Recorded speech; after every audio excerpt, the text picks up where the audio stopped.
Isang mapagpalang gabi na naman sa inyo mga kapatid. Miyerkules na naman po ngayon. Midweek service po natin. Tunay pong napakabuti ng ating Panginoon. Patuloy nating nararanasan ang biyaya at habag ng ating Panginoon. Kaya nga hanggat meron tayong lakas, may hininga tayo, patuloy tayong sumamba at magpuri sa ating Panginoon. Nagkakaroon man ng kaguluhan sa iba't ibang bansa, pero sa mga tunay na mga Kristiyano, magpasalamat lagi sa Panginoon dahil meron siyang salitang inihahayag sa atin. Nung nakaraang Sunday, napagpala na naman tayo sa mensahe ng ating Panginoon. At ngayong midweek service na naman natin, meron na naman siyang salita na gusto niyang iparating sa atin. At ang gustong-gusto ng ating Panginoon, mapatatag tayo, mapalakas tayo sa ating pananampalataya. Kung mapapansin po natin, ano nga ba ang dahilan kung bakit maraming mga tao ngayon na de-depress at nauuwi po sa pagpapakamatay?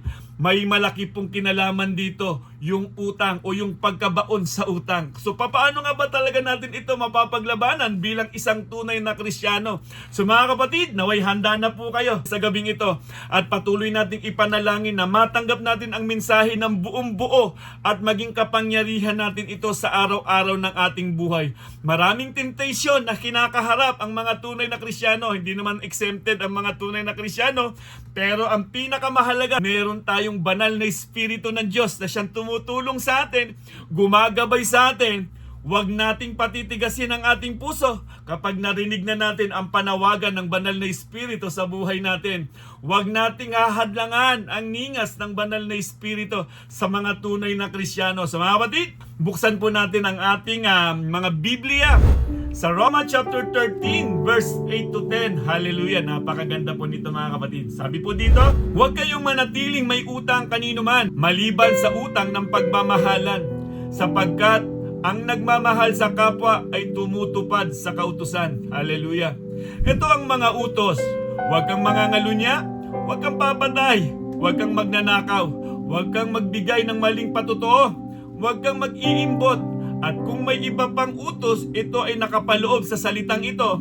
Ibigin mo ang iyong kapwa tulad ng pag-ibig mo sa iyong sarili. Hallelujah! Ang pag-ibig sa kapwa ay hindi gumagawa ng masama sa kapwa. Kaya nga, ang pag-ibig ay katuparan ng kautusan. Purihin ang salita ng Panginoon. Tayo po'y muling manalangin mga kapatid. Dakilang Diyos, maraming salamat po muli, Panginoon, sa isang napakalaking pribilehiyo, Panginoon, na ako po ay maging daluyan ng iyong mga salita. Salamat po, dakilang Diyos, sa patuloy na pagkilos po ninyo sa buhay namin. Nabasa na naman po namin, Panginoon, ang mensahe mo, ang panawagan mo, dakilang Diyos. Dalangin po namin, Ama, ang pagkilos ng banal na Espiritu nyo po sa bawat isa sa amin. Magkakahiwalay man kami ng tahanan o lugar, Panginoon, subalit kami po'y naniniwala at nananampalataya. Iisang Espiritu, iisang pananampalataya po ang taglay namin. At hindi po nalilimitahan ang kapangyarihan niyo, Panginoon, upang kami mapagpala sa inyong mga salita. Ama, maraming salamat po, Panginoon. Gamitin niyo po ako, maging daluyan ng inyong mga salita. At kayo po ang aming makita sa lahat ng ito, Ama. At mapatatag po ang aming pananampalataya. At patuloy po kaming makapaglingkod sa inyo, Ama. Maraming salamat po muli sa pangalan ng aming Panginoong Yesus. Amen. Hallelujah. Muli mga kapatid, isang mapagpalang gabi sa inyo. Excited na po ba kayong marinig ang panawagan ng ating Panginoon? Mga kapatid, kung mapapansin po natin, kung titingin po tayo sa ating mga Facebook, makikita natin ang iba't ibang invitation tungkol sa pangungutang o paglo-loan. Mayroon na rin po sa GCash at marami na po talaga. At nakalulungkot dito mga kapatid, marami po talaga nahuhulog sa patibong ng kaaway. Napakadelikado po nito mga kapatid. Bilang isang tunay na Kristiyano, kung hindi po tayo magagabayan sa salita ng Panginoon, magiging talamak po ito. At marami na po akong nakita at narinig sa bawat mga simbahan na nasira ang relasyon ng mga kapatiran dahil sa utangan sa iglesia. Napakamapanganib po ang ganitong kalagayan. At alam ko po, espiritu po ito ng kaaway na kung paano natin lalabanan. Lalabanan natin ito sa pamamagitan ng salita ng ating Panginoon, mga kapatid. Kaya nga, alam kong excited ka na sa mga oras na ito. At alam ko na ang salita ng Panginoon ang kailangan natin upang tayo magtagumpay sa anumang laban na ito. Kung mapapansin natin, may mga bansa nga na tinatawag na forest suicide. Mga kapatid, alam niyo po ba na ito ay tumutukoy sa isang kagubatan na matatagpuan sa paanan ng Mount Fuji sa Japan, na karaniwang may kaugnayan sa Ayukigahara, na kilala rin bilang Sea of Trees dahil sa napakakapal nitong mga puno. Inilalarawan nila ito bilang nakakatakot o misteryosong lugar dahil tahimik at halos walang tunog sa loob ng kagubatan. Subalit sa kabila ng mga balita ay isa pala itong sikat na tourist destination noon para sa hiking at nature trips. Gayunpaman, sa paglipas ng mga dekada, nagkaroon ito ng di magandang reputasyon dahil may ilang taong pumupunta dito upang wakasan ang kanilang buhay. Dahil dito, tinawag ito ng media bilang suicide forest. Dahil nga sa sobrang kapal ng kagubatan, madali na umanong maligaw at mahirap mahanap ang isang taong pumapasok dito. Kung ang mga tao sobrang depressed, kumbaga ang bigat na ng pinagdadaanan nila, papasok sila sa lugar na yon at hindi na sila makakalabas at yung na tinatawag na parang suicide na, hindi na sila makakalabas at doon na sila mamamatay. Kadalasan ng problema nila, baon sa utang. Matindi po, mapanganib po ito mga kapatid. Kaya nga kung hindi natin makikita ang kilos ng kaaway, naging sa iglesia tumatakbo po ito. Naging sa simbahan, kumikilos po ito mga kapatid. Napakadelikado at napakamapanganib. Kung hindi tayo bababad sa salita ng Diyos, sigurado darating ang araw, biktima na rin po tayo. Kaya nga magpasalamat tayo sa Panginoon dahil meron siyang salita na nais niyang ibigay sa atin upang paano ba natin maiiwasan ang espiritong itong kumikilos sa mundong ating kinalalagyan? Ano nga ba ang context ng Romans chapter 13 verse 8? Makikita po natin. Una po, pagbibigay paalala sa ating maging responsable po tayo sa ating pamumuhay. Tinawag tayo ng Diyos mamuhay ayon sa kabanalan. Tatandaan po natin mga kapatid yan, kapag ang Diyos ang kasama mo, siguradong mag-iingat ka sa bawat desisyon mo. Pangalawa po mga kapatid, pagtuturo sa atin na ang pag-ibig ang pinakamahalagang obligasyon ng bawat kapatiran. Dapat nangingibabaw sa ating iglesia ang pag-ibig. Pag-ibig, pagtutulungan, dahil dyan naman nakilala ang mga tunay na Kristiyano. Sa Book of Acts, masasabi nilang tunay na Kristiyano yan dahil nangingibabaw ang pag-ibig at pagtutulungan. Ikatlo po mga kapatid, pagpapahayag sa atin na ang pagsunod sa Diyos ay pagmamahal sa kapwa. Kapag tayo po pala ay sumusunod sa ating Diyos, mamahalin natin ang ating kapwa. Kaya nga ibigin mo ang iyong kapwa gaya ng pag-ibig mo sa iyong sarili. Di ba dyan nakapaloob ang 10 utos? Mahalin mo ang Diyos ng buong puso, ng buong kaluluwa at ng buong lakas mo. At ibigin mo ang iyong kapwa gaya ng pag-ibig mo sa iyong sarili. Dito pa lang makikita na natin na ang solusyon pala dito, pag-ibig. Hindi mo magagawang utangan ang kapatid mo na hindi mo babayaran kasi may tunay na pag-ibig ka. Hallelujah. Kung malalaman natin ang pinakapunot dulo ng pag-ibig, siguradong hindi mo maaaring saktan ang kapatid mo. Ang topic ngayon ay pagbibigay paalala o babala sa ating mga Kristiyano dahil sa mga rampant posts sa social media na lubhang nakakabahala at marami din pong nagpapakamatay dahil nga lubog sa utang. Ang akala nila ang solusyon ay magpakamatay. Kapatid, nagkakamali po tayo. Ang tunay na solusyon sa lahat ng mga pinagdadaanan ng isang tao, luhod sa Diyos, lapit sa Diyos, hingi ng tawad sa Diyos, at ang kamay ng Diyos ang tutulong sa atin upang muli tayong makabangon. Hindi sa lakas mo, hindi sa sino mang tao, dahil ang Diyos hindi siya natutulog. 24 hours gising ang Diyos at lagi siyang nagmamasid. Naghahanap siya sa lahat ng mga tao o Kristiyano na tunay na sasamba at magtitiwala sa Kanya. Kapatid, gaano man kalaki ang problema, may Diyos tayong nagmamasid sa atin at nakatingin siya lagi sa atin. Pinagmamasdan ang bawat kilos natin. So ano nga ba ang sinasabing utang? Una, may legal obligation ang tao pag may pagkakautang. Obligasyon mo na dapat bayaran. Ito po'y batas o ibig sabihin, mayroong kang pananagutan. Posibilidad na may penalty ka kapag hindi mo tinupad. Dahil ito'y nakasulat, tinatakan, may kasunduan, sigurado kapag hindi ka nakatupad, siguradong haharapin mo ang penalty. Kaya nga sabi sa Kawikaan chapter 22 verse 7, ang mahihirap ay nasa ilalim ng kapangyarihan ng mayayaman at ang nangungutang ay alipin ng nagpapautang. Sa mga tunay na Kristiyano, mananatili ka bang maging alipin? Alipin ng pagkakautang? Alam mo namang meron kang Diyos na pwede mong lapitan? Meron kang Diyos na pwede mong asahan?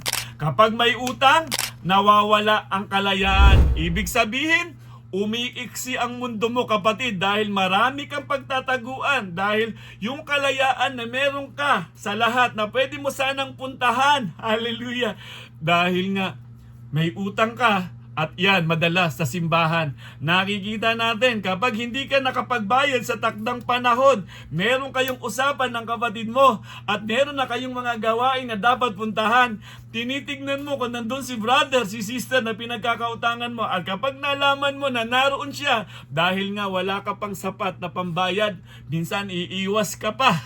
Kapatid, alam nyo po, hindi yun ang susi ang pag-iwas.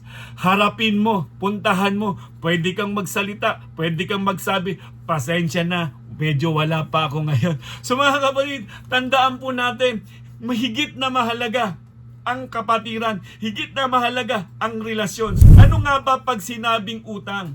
Una, magkakaroon ka ng legal obligation. Ikalawa, mayroong moral debt. Sa Griego, ang salitang ginamit ay literal na debts, na ibig sabihin ay utang sa katarungan ng Diyos. Ang moral debt ay pananagutang moral o spiritual. Ito'y isang obligasyon na dapat tugunan dahil sa tama at mali. Sa kontekstong Kristiyano, ang kasalanan ay madalas ilarawan bilang utang, gaya ng panalangin sa Matthew chapter 6 verse 12. Sabi doon, "Forgive us our debt," at sa talinghaga ng unforgiving servant, ang kasalanan ay inihahambing sa malaking utang na hindi kayang bayaran. Ang tao ay may moral debt sa Diyos dahil nilabag natin ang kanyang kalooban at hindi natin naabot ang kanyang kabanalan. Hindi natin kayang bayaran ang moral debt ng kasalanan sa sarili nating gawa. Sa pamamagitan ng Panginoong Hesukristo, ang utang na ito ay binayaran. Si Jesus ang nagbayad nito sa krus. Kaya bilang mga Kristiyanong tinubos, may utang na moral responsibility tayo. Kapag may pagkakautang ang isang Kristiyano, may moral dimension iyon. May obligasyon siyang magbayad, maging tapat at responsable, at hindi niya dapat abusuhin ang kabaitan ng kapatid. Dahil ang pananampalataya ay hindi lang espiritual, ito'y may praktikal na epekto sa integridad ng ating buhay. Ano ang ibig sabihin nito? Yung patotoo mo na sinasabi mong Kristiyano ka, nasisira. Hindi ka nagiging magandang patotoo. Kapag hindi mo nabayaran ang kasunduan mo, nasisira, nasasaktan mo ang kapatiran o ang kapatid mo, nasasaktan mo ang kalooban. Maging ikaw, ang patotoo mo, nasisira, kapatid. Mahirap pong buuhin muli. Mahirap ka muling pagkatiwalaan, pwede namang humingi ng pasensya. Papayag ka ba na ang identity mo ay masira si Kristo dahil lamang sa utang na yan? Meron naman magpakatotoo, sabihin ang katotohanan, kapatid. Pasensya ka na, talagang gipit ako ngayon. Madali namang maintindihan yan dahil meron tayong iisang espiritu, iisang pananampalataya, dahil sa isang tunay na Kristiyano, nangingibabaw ang pag-ibig. Hallelujah, huwag kang matakot. Naalala ko tuloy yung kwento ni Esau at ni Jacob. Alam natin ang kwento dahil nga tuso itong si Jacob, niloko niya si Esau, at yung panluloko niyang iyon, yun ang nagdala sa kanya na para bang lumiit din ang mundo niya, umiksi ang mundo niya, na ang akala niya kapag muli silang nagkita ni Esau, siguradong papatayin siya. Ang kagandahan lamang na makikita natin sa kwento ni Jacob, inuna niyang manalangin sa Panginoon. Lumapit siya sa Panginoon, nanalangin siya. Nung bago sila magkita ni Esau, inuna niya muna ang Diyos. Pero naroon pa rin ang takot. Pero ang Diyos ang kumilos kay Esau. Nung nagkita na sila, matagal na palang pinatawad ni Esau si Jacob. Nagkaroon ng reconciliation ang magkapatid. Dahil inuna ang Diyos. Lapit sa Diyos. Madalas tayo nadidistract minsan. Akala natin ang bigat ng problema. Pero nakalimutan mo, merong Diyos. na makapangyarihan sa lahat, na nagbigay ng buhay, lakas sa buhay mo. Siya ang Diyos na dapat unang lapitan, kapatid. Matuto na tayo sa mga nakaraan natin. Dapat Diyos ang unang lalapitan dahil ayaw ng Diyos na napapahiya siya, na sinasabi mong Kristiyano ka, na alam mo ang Diyos ang lumikha ng langit at lupa, na alam mo ang Diyos ang makapangyarihan. Kung alam mo, dinideklara mo yan, bakit sa kukunting pangangailangan lang, pinagdududahan mo ba ang Diyos? At kung sakali man, dapat kung ikaw man ay mangungutang, meron kang siguradong pambabayad. Meron kang aasahang ipambabayad. Huwag kang mangangako sa kapatid mo na babayaran mo sa ganitong panahon at lugar at nag-i-expect siya sa ganong panahon. At ikaw ngayon, dahil nga inaasahan ng kapatid mo na magbabayad ka sa ganong araw, naruroon siya, nag-aantay siya, bagamat hindi ka man kinukulit, pero ini-expect niya yan eh. Inaasahan niya yan. Huwag mong pagtataguan, harapin mo, manalangin ka sa Panginoon, pumunta ka doon. At pwede ka namang magsabi, kapatid, pasensya ka na kasi medyo nagipit ako. Ang tunay na Kristiyano, merong mababang kalooban. Nauunawaan niya ang pinagdadaanan ng bawat kapatiran. Dahil tandaan mo, iisang espiritu, iisang pananampalataya. Dahil sa isang tunay na Kristiyano, mas nangingibabaw ang relasyon. Ngayon, may mga itinuturong prinsipyo ang Biblia tungkol sa pangungutang. Principle number 1, mas mahalaga ang relasyon kaysa transaction. Hallelujah! Kaya nga sabi dito sa Romans chapter 13 verse 8, huwag kayong mananatiling may utang kanino man, maliban sa utang ng pagmamahalan, sapagkat ang nagmamahal sa kapwa ay tumutupad sa kautusan. Hallelujah! So hindi lang financial issue ang utang, relational issue din ito. Kapag hindi nabayaran, nagkakaroon ng awkwardness at distansya. Hallelujah! Sa iglesia, ang priority dapat, mga kapatid, hindi utangan, kundi pag-iibigan ang makita sa loob ng ating iglesia. Huwag nating hayaan na ang espiritu ng kaaway na ito ay patuloy na lamunin, pasukin ng anuman. Alam nyo po, sa ibang mga churches, talagang pinagbabawal po ang ganyang activity, ano? Kung tunay na Kristiyano, nakadepende yan lagi sa salita ng ating Panginoon. Magandang tanungin natin ang ating sarili. Ano ba ang mahalaga sa akin ngayon? Pera ba o kapatiran? Principle number 2, may panganib kapag ang utang ay naging sanhi ng katitisuran. Sabi sa 1 Corinthians chapter 8 verse 9, ngunit mag-ingat kayo, baka ang karapatang ito ay maging katitisuran sa mga mahihina. Kaya alam nyo po, minsan sa iglesia nagpapanggap na tupa, pero hindi naman pala. Dahil alam nila, ang tunay na mga Kristiyano, meron niyang mababang kalooban, meron niyang pag-ibig, pero hindi nila nakikita. Mas matalas ang discernment ng tunay na mga Kristiyano. Nadidiscern ka agad ang pakay, no? Kung tunay ba talaga, original ba na tupa ito, o Walt ito na nagpapanggap lang na tupa. Kaya nga, mag-ingat po tayo na ang kalayaan ay di maging katitisuran ng iba. Sa bawat desisyon natin, kapatid, isipin muna natin, teka lang, bago ako magdesisyon, lalapit ako sa kapatid ko. Teka lang, baka mamaya, wala akong kakayanan. Baka mamaya, hindi ko naman mabayaran. Kaya minsan, alam mo, napakahalaga yung magkaroon tayo ng contentment sa buhay natin. Makontento tayo, huwag tayong sumunod sa takbo ng sanlibutan. Do not conform to the pattern of this world. Kung ano ang uso sa mundo, huwag mong susundan. Dapat lagi tayo kung ano ang uso ng Diyos. Doon tayo lagi. Hallelujah. Mahalaga po yan, mga kapatid. So hindi po lahat ng pwede ay makabubuti. May mga pagkakaibigan na nasira dahil sa pera. Ang di pagkakaunawaan sa utang ay maaaring magbunga ng chismes at division. Realidad po yan, mga kapatid. Madalas yan ang napapag-usapan. Kaya minsan kung ikaw ay malagong Kristiyano, kung alam mong ikasisira ng isang kapatid mo sa pananampalataya ang chismes, huwag mo nang i-entertain. Mas maganda ibahin ang topic. Mas maganda wag pagpiestahan ang sino mang may pagkakautang sa atin bilang kapatid sa pananampalataya. Ibigay na lang natin sa Panginoon ang laban. Wala pong exempted sa pangungutang. Hindi po masama ang mangutang. Ang sinasabi dito, ang masama yung hindi ka nagbabayad ng utang. Hallelujah. Dahil tandaan po natin, ang Diyos ay laging nakatingin. At ang sabi ng Biblia, sa Awit chapter 37 verse 21, ang taong masama ay nangungutang pero hindi nagbabayad. Ngunit ang taong matuwid ay naaawa at nagbibigay ng sagana. Madalas yan ang nakikita sa isang tunay na Kristiyano. Awa ang umiiral dahil meron tayong mababang kalooban. Pero sa tingin ko naman, wala pong masamang Kristiyano. Hallelujah. So mga kapatid, kung sakali mang ikaw ay nagbautang at hindi ka na binayaran, ganun ang pananaw natin. Ang Diyos nakikita yan. Ang Diyos ang magbabayad sa'yo. Pero napakapanganib dun sa taong umutang sa'yo na ang akala mo nakalimutan na ng kapatid mo na may utang ka sa kanya. Siguro maaaring nakalimutan na pero ang Diyos hindi nakakalimutan kapatid.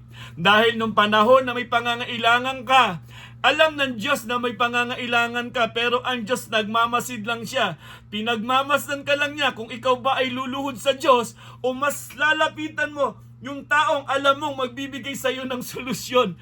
Masakit bilang Diyos. Alam kong masakit bilang Diyos na kinikilala mo na nagmamasid lang siya. Ang sabi parang isang tatay na nagmamasid sa kanyang anak, na kapag ang anak lumalapit hindi sa ama, sa ibang humihingi ng tulong, masakit bilang sa isang magulang. Ganyan din po ang Diyos natin. Ganyan din po, nagmamasid lang siya. Tinitignan niya lang ang bawat kilos mo. Kaya nga, kung alam mo ang Diyos ay hindi natutulog, bakit hindi ka sa Diyos lumapit, mga kapatid? So ano-ano ang mga prinsipyong itinuturo ng Biblia tungkol sa pangungutang? Principle number 1, mas mahalaga ang relasyon kaysa transaksyon. Principle number 2 po mga kapatid, may panganib kapag ang utang ay naging sanhi ng katitusuran. Principle number 3, may panawagan na kung di kayang ibigay, huwag ipautang. Hallelujah. Kung magpapahiram tayo, gawin ito ng pusong handang magpatawad. Yan po, tandaan po natin ito mga kapatid. Kung di kayang mawala ang pera, mas makabubuting huwag na lang ipahiram. Meron tayong desisyon sa ating gagawin. So ano ang practical wisdom dito? Iwasan natin hanggat maaari ang informal na utangan sa loob ng iglesia. Hindi ba dapat nangingibabaw ang pagtulong sa loob ng iglesia kaysa anumang utangan? Kung kailangan talaga, gawing malinaw ang terms. Ibig sabihin, mayroong malinaw na usapan kung kailangan talaga. Dahil alam naman natin, sa mundong ating kinalalagyan, minsan may mga pangyayari talaga sa buhay natin na hindi natin maiiwasan. Mas makabubuting dumaan sa leadership kung malaki ang halagang pag-uusapan. Kung willing ka naman, kung meron kang nais ipahiram sa ating mga kapatid, at kung malaki na ito, mas maganda may witness. So ano-ano ba ang prinsipyong itinuturo ng Biblia tungkol sa pangungutang? Number 1, mas mahalaga ang relasyon kaysa transaksyon. And number 2 po mga kapatid, may panganib kapag ang utang ay naging sanhi ng katitisuran. Pangatlo po, may panawagan na kung di kayang ibigay, huwag ipautang, huwag tayong magpakabayani. May discernment po ang mga tunay na Kristiyano. Meron tayong gabay ng banal na Espiritu. Dahil kung sakali mang hindi ka mabayaran, hindi po lugi ang sinuman. Ang Diyos ang magbabayad sa atin. Hallelujah. Principle number 4, hallelujah. May mataas na pagkatawag sa atin. Magtulungan, hindi magkautang sa bawat isa. Diba? Diyan tayo tinawag ng ating Panginoon eh. Kaya nga maliwanag sa Kawikaan chapter 22 verse 7, magtulungan kayo at magbuhat ng pasanin ng bawat isa. Sa gayong paraan ay matutupad ninyo ang kautusan ni Kristo. Hallelujah. Tingnan natin yung pagkakaiba. Ang utang may obligasyon at pressure. Ang tulong may pag-ibig at biyaya. Yan ang sinasabi ni Apostol Pablo.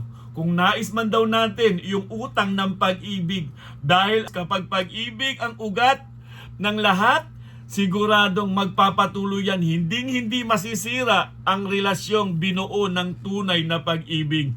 Kaya nga ang paalala sa atin ng Kawikaan chapter 19 verse 17, parang pagpapautang kay Yahweh ang pagtulong sa mahirap. At pagdating ng panahon, si Yahweh ang magbabayad. Hallelujah! Kaya walang sayang. Di ba mga kapatid?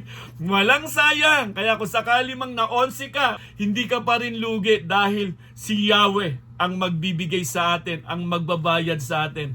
Tandaan natin na sa bahay ng Diyos, hindi tayo nagpapautang para magkaproblema.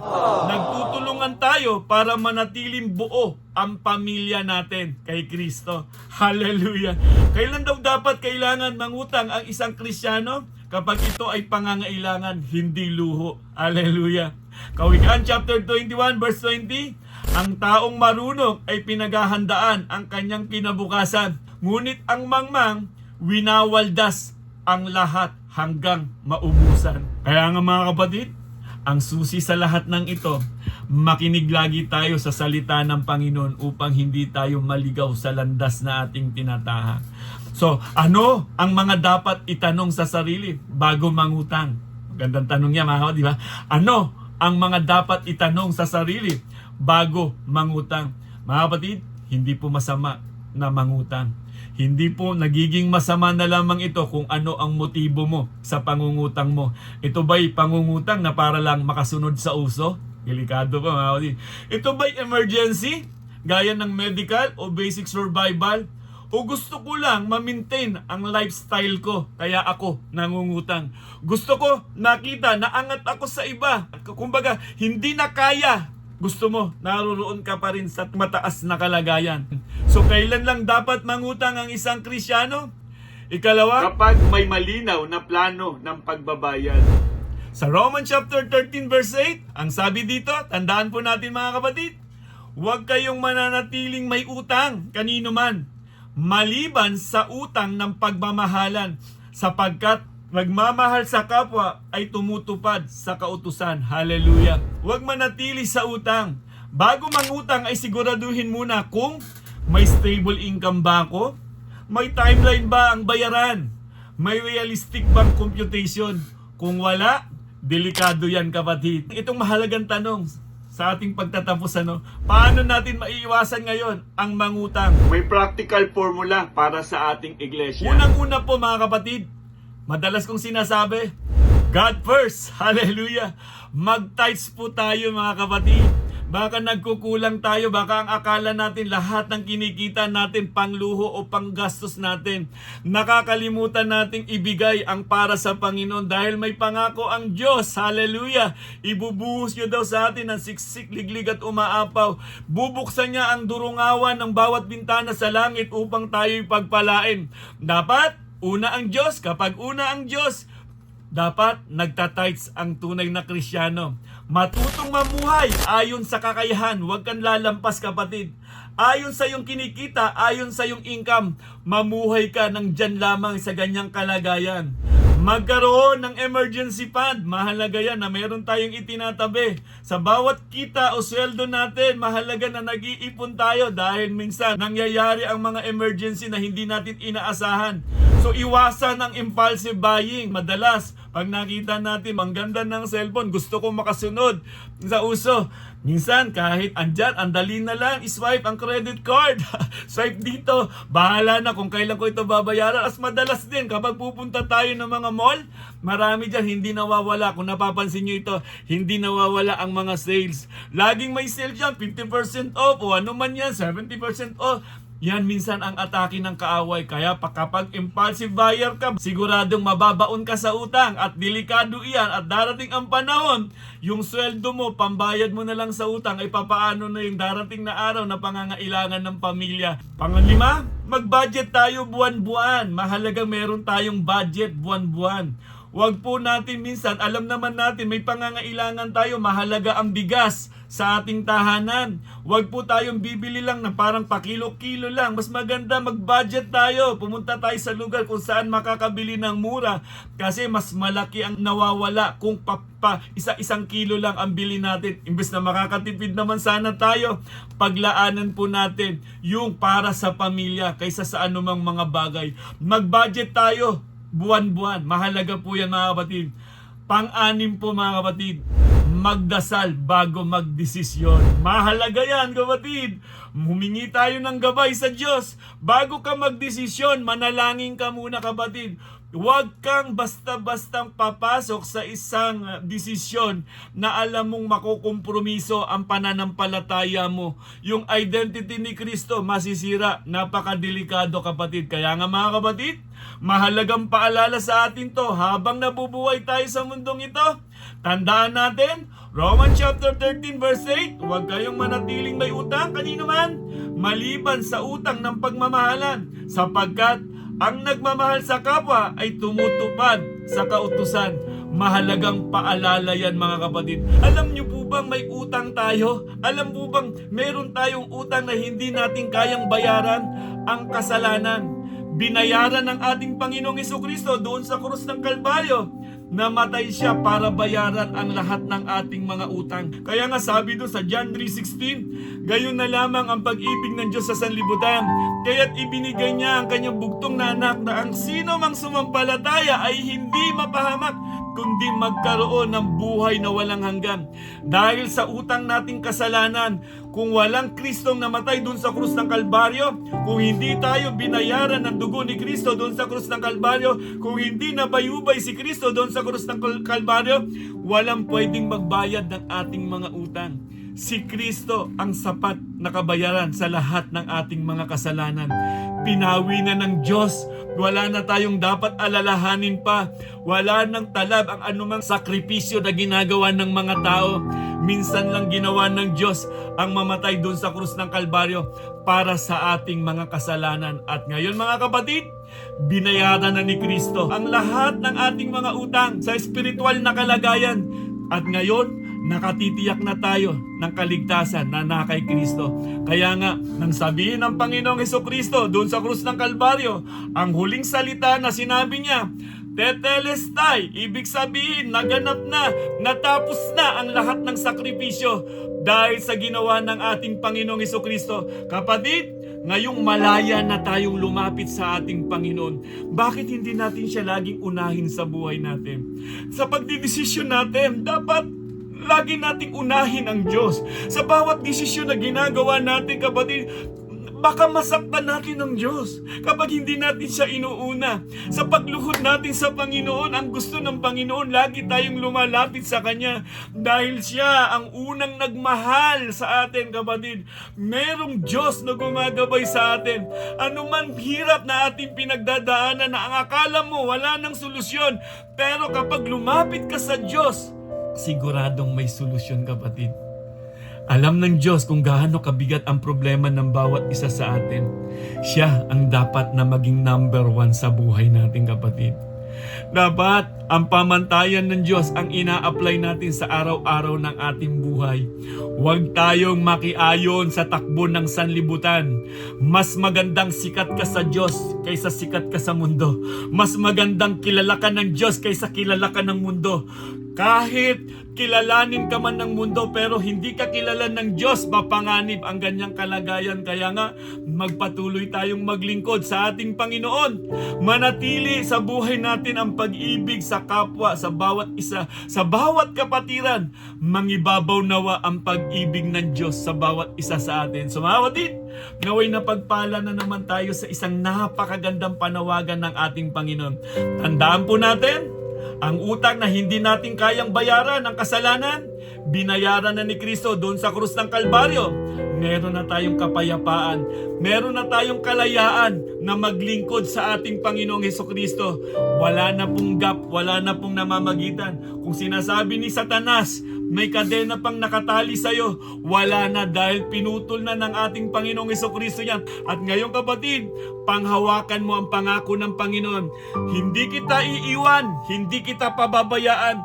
Ako ang Diyos ang bahala sa'yo. Ako ang Diyos na makikipaglaban sa'yo. Kaya nga, meron tayong lakas ng loob at sasabihin natin, si Kristo ang aking kasama at hindi ako matatakot sa anumang panganib na aking tatahakin dahil meron akong Diyos na kasama sa buhay ko. Nawa, mga kapatid, napagpala na naman tayo sa isang napakagandang panawagan ng ating Panginoon. Naway alalahanin natin lagi, mangibabaw lagi ang pag-ibig sa ating iglesia. Ang pagtutulungan, bunga ng pag-ibig ng Diyos na siyang meron tayo ngayon, kaya tayo nagtutulungan at dyan nakilala ang tunay na mga Kristiyano. Sumainyo nawa ang kapayapaan, kagalakan at pag-asa, at patuloy po nating ipahayag sa pangalan ng ating Panginoong Hesukristo, may kagalingan. Sa pangalan ng ating Panginoong Hesukristo, may buhay na walang hanggan. God bless and God first! Purihin ang Panginoon, ngayong mga oras na ito, muli namin kayong mapapurihan at salamatan sa formulate na gawain ito, Lord God. At sa aming awitan, Panginoon, ganun din po. Nawa po, Panginoon, ang mga puso namin at isipan namin ay may tulong namin sa iyo. Yes, Lord. Salamat, Lord. Ngayon nyo ang awitan na ito, Panginoon, na may taas ka namin, Panginoon, sa buhay ng bawat isa sa amin. Maraming salamat po sa inyo lamang namin pinapalik. Lahat ng mataas na po. Salamat sa pangalan ng Jesus. Amen. Thank you, Lord.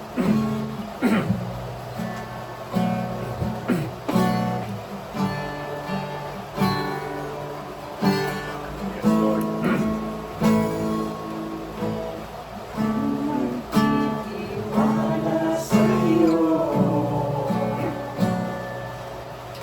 Kalakasan ko'y nanggagaling sa'yo.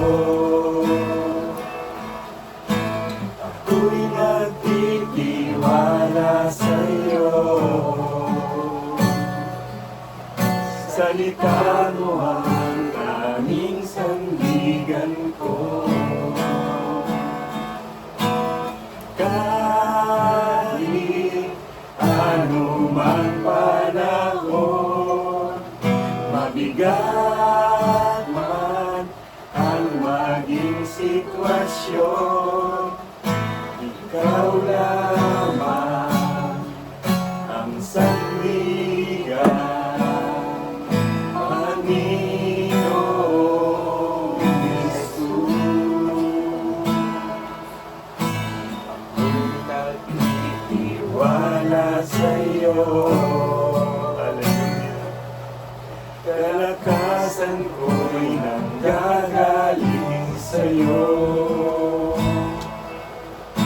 Ako'y nagtitiwala sa'yo. Salita mo ang tanging sandigan ko. Kahit anumang panahon, mabigat man ang maging sitwasyon, ikaw lamang ang sandigan, Panginoong Jesus. Kahit anumang panahon, mabigat man ang aming sitwasyon, ikaw lamang ang sandigan, Panginoong Jesus.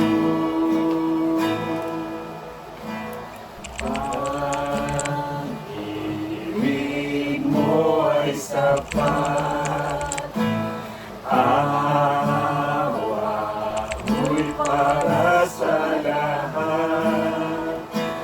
Kahit ako'y nagkulang, salita mo ang tanging sandigan ko.